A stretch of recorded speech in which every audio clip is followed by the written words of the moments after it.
শুভেচ্ছা। চলুন একটু শৈশব থেকে ঘুরে আসি। সবার মতো শৈশবের স্মৃতিগুলো খুব ভালো লাগে। একবারে সরাসরি টেলিভিশনে যখন কোনো উম কোনো প্রোগ্রাম দেখানো হয়, তেমনি মনের যে আয়না আছে, মনের আয়নার মধ্যে একটার পর একটা স্মৃতি ফিরে আসে। আপনারও অবশ্যই। তো আমার এই ধরনের কিছু কথা বলি। আমি গ্রামের স্কুলে পড়তাম তো, একবারে অজপাড়াগা। আমার গ্রাম থেকে যদি শহরে যেতে হতো তাহলে ৭-৮ মাইল হেঁটে তারপরে ট্রেনে ওঠা লাগতো। আর সীমান্তবর্তী এলাকা। পায়ে আমরা যে পথ দিয়ে হাঁটতাম সেটা ছিল জমি থেকে হয়তো ২ হাত উঁচু।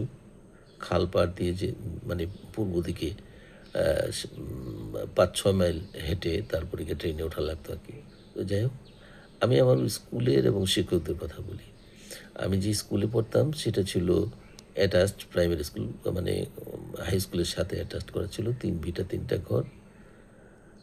উত্তর দিকে এবং পশ্চিম দিকে যে ঘর দুটো ছিল সেটা ছিল হাই স্কুল, আর পূর্ব দিকে ছিল প্রাইমারি স্কুল ঘর। একই বাউন্ডারিতে। তো বাউন্ডারি মানে কোনো দেয়াল ছিল না, খোলা, মাঝখান দিয়ে মানুষ আসা যাওয়া করতো বাজারে। বাজারের উপরে ঘর ছিল। তো সেখানে আমার শিক্ষকরা ছিলেন, মনে আছে সেকান্দর আলী স্যার ছিলেন হেডমাস্টার। তারপরে আক্কাদ স্যার ছিলেন, আ আলফাজউদ্দিন খান স্যার ছিলেন, আরমান স্যার ছিলেন, হাফিজ স্যার ছিলেন, এরকম। তো আমরা তো খালি পায়ে স্কুলে যেতাম।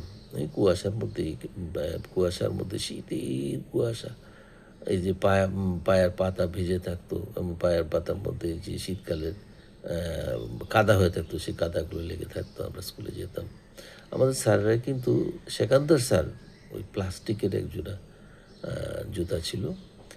সেগুলি পরতেন। আর বাকি স্যাররা তো মোটামুটি খালি পায়ে আসতেন। তা আমরাও খালি পায়ে যেতাম। হাফ প্যান্ট এবং শার্ট পরে একেক দিন একেক রকমের, মানে একটা শার্টই তো দেখা গেল যে হয়তো ১ মাস পর্যন্ত, ২ মাস পর্যন্ত পরে আসা হচ্ছে। কারো তো ধোয়াও হতো না। যাই হোক, সেই যে শিক্ষকরা, আলফাজ আলী স্যার ছিলেন, আলফাজউদ্দিন স্যার ছিলেন খুবই রসিক মানুষ এবং কবিতা লিখতেন, গান লিখতেন, গানের সুর করতেন, সেগুলো আবার শোনাতেন।